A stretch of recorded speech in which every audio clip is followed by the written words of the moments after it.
Healthcare is a right. For AIDS and healthcare. I can't hear you. For AIDS and healthcare. Not for ice and warfare.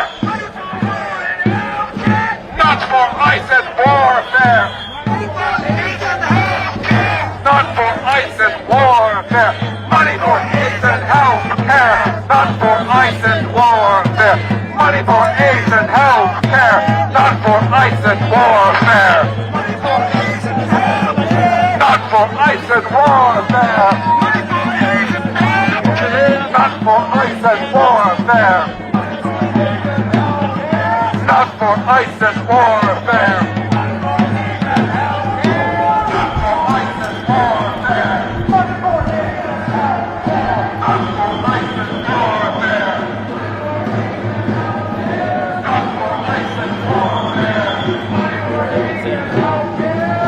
We are in front of 620 6th Avenue. This is Palantir office.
misogynistic, white supremacist-founded, government profiteering, billionaire data analysis company.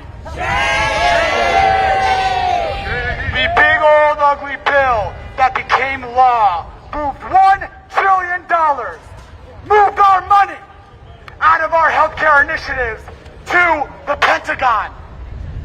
The MAGA administration increased ICE's budget by $10 billion. ICE has a budget of $85 billion. And Palantir has an $81 million contract with ICE. Palantir has a $10 billion contract with the United States Army. And as of today, it looks like it might have got canceled on the day of our action. Palantir has a $4 million 3-year contract with New York City's Health and Hospitals Corporation. For the last 2 years, Palantir has been inside our hospitals and healthcare clinics to chase people down for unmissed payments. To chase people down for missed payments. Palantir is a tool of the American oligarchy. Palantir is a threat to American democracy. And we want Palantir out of New York!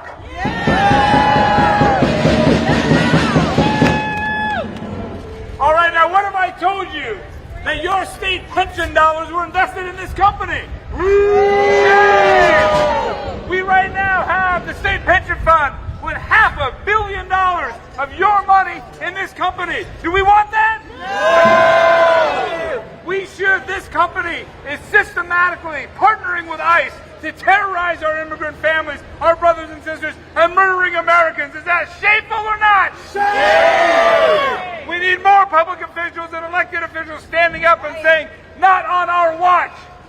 The state comptroller has a $300 billion pension fund, and not only did he invest in Palantir last year, he doubled his stake when everybody knew that they were terrorizing ICE, or terrorizing with ICE. So let me ask you one last time, do we need Palantir out of our pension funds? Yes! And we need ICE out of New York? Yes! All right, who we got next? Right here. Charlie, come on up, brother! Palantir out of New York!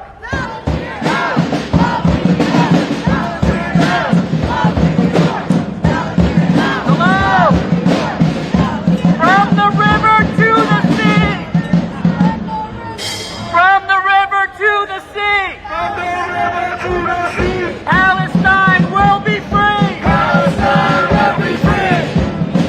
These are genocidal times. What's happening in Gaza is a genocide. This is inarguable. In fact, if you are disputing this in the year 2026, you are not welcome here.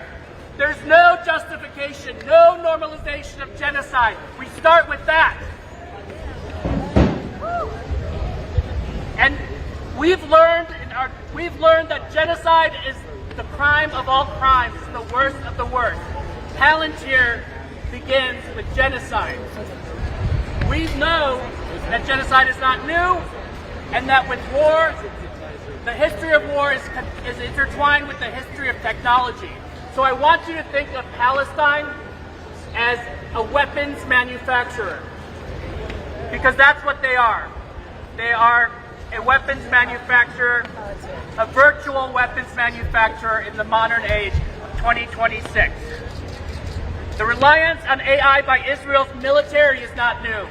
Israel's military called its 2021 operation in Gaza the first artificial intelligence war.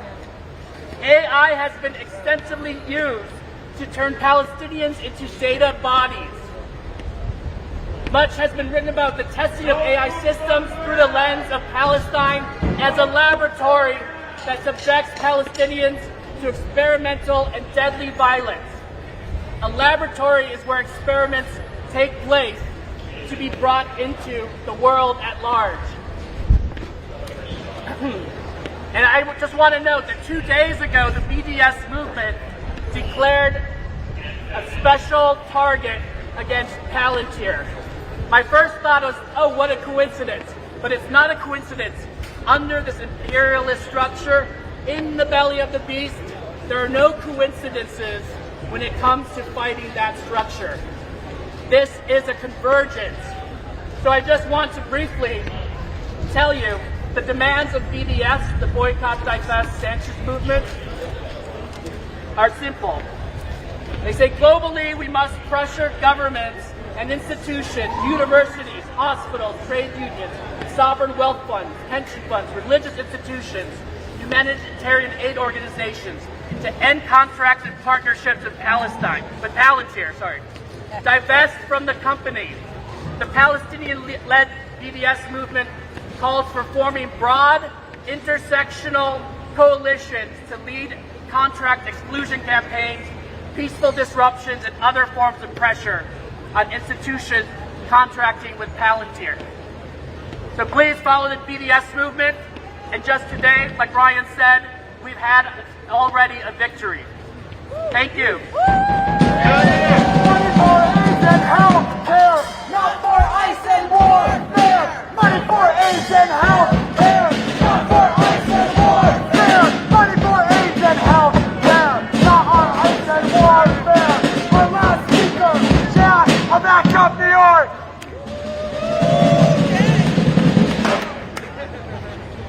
We are united in our anger over the destruction that the HIV/AIDS pandemic has brought upon many.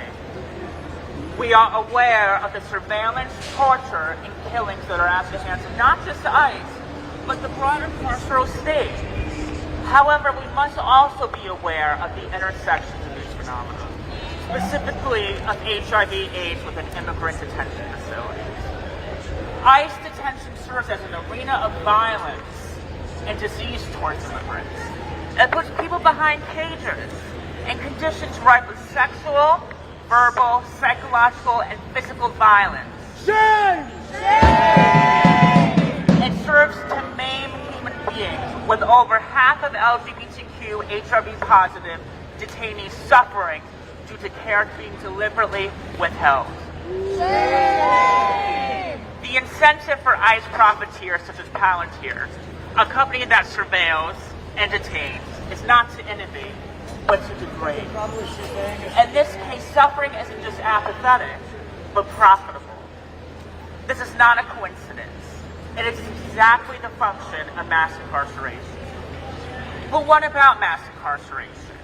In order to talk about what happens in any type of incarceration, we must discuss the implications of the carceral state itself. It serves as a punitive response to social issues, silencing marginalized groups such as HIV-positive people and immigrants. But there is another insidious purpose, to incapacitate them to maintain what influential feminist bell hooks calls the imperialist, white supremacist, capitalist, theistic, cis hetero patriarchy. That's right! So the question is, how do we stop this? How do we create a world without ICE, without chronic illness, without cages, in honor of the ones who have passed before us? We must imagine where money is properly allocated in healthcare, housing, and education. We must envision a world where humans are not discarded. A world where the collective, like today, speaks out not to entrap people either behind bars or with the disease of HIV/AIDS, but to liberate people from the pain and suffering they and many others before them have faced. We must translate our suffering into hope and come together to create a world that is not a utopia, but a reality. Most importantly, we must remember what abolitionist and scholar Ruth Wilson Gilmore said: where life is precious, life is precious. That's right! Healthcare, yes. Palantir, no. Healthcare, yes.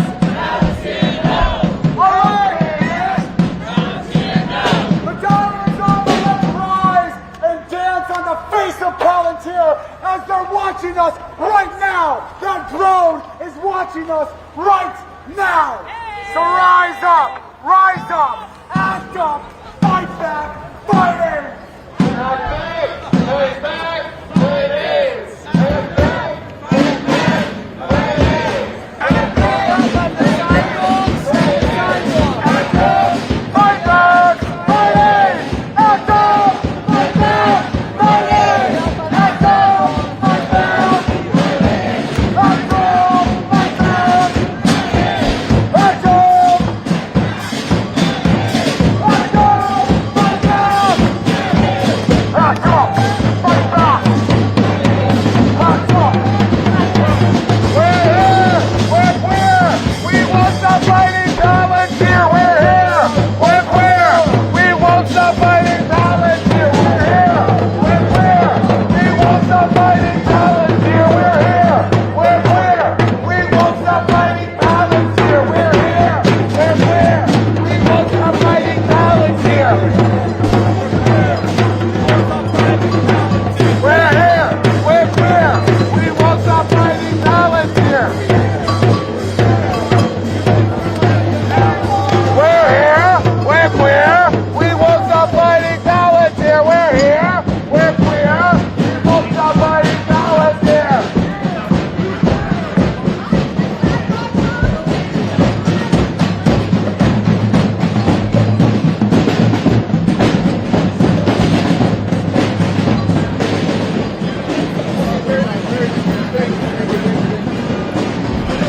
We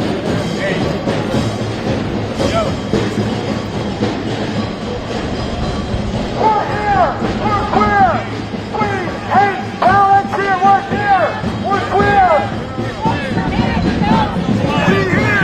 we're queer. We here, we queer. We here, we queer.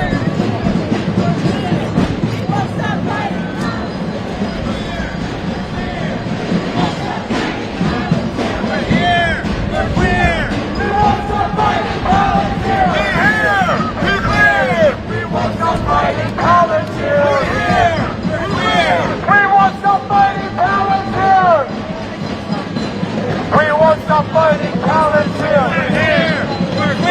stop fighting Palantir. We won't stop fighting Palantir. We're here, we're queer. We won't stop fighting Palantir. We're here, we're queer. We won't stop fighting Palantir. We're here, we're queer. We won't stop fighting Palantir. We're here, we're queer. We're here, we're queer. We won't stop fighting Palantir. We're here, we're queer. We won't stop fighting Palantir. We're here, we're queer. We won't stop fighting Palantir. We're here, we're queer. We won't stop fighting Palantir. Alright guys, so I believe this is a act of civil disobedience. This wasn't supposed to happen, but I guess they have this planned. So NYPD is actually to move out of the road, but it seems that they're gonna hold up the road and possibly get arrested. So make sure you are sharing this, get this out there. Activists are engaging in civil disobedience by blocking the road on 6th Avenue and West 18th Street, where the Palantir offices are located. We're queer. We won't stop fighting Palantir. We're here. We're queer. We won't stop fighting Palantir. We're here. We're clear. We won't stop fighting Palantir. We're here. We're clear. We won't stop fighting Palantir. We're here. We're clear. We won't stop fighting Palantir. We're here. We're clear. We won't stop fighting Palantir. We're here. We're queer. We won't stop fighting Palantir. We're here. We're queer. We won't stop fighting Palantir. We're here.